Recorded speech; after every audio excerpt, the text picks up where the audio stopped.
கடி கதவத்தான் கட்டிலுக்கு கால் வலிச்ச கட்டாந்தர படுக்கதா உடம்பு முழுக்க இப்போ ஒரு ரயில் ஓடுது மச்சான்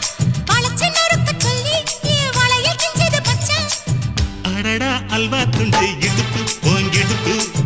அழகா பத்தி கிச்சி நெருப்பு தூள் கிளப்பு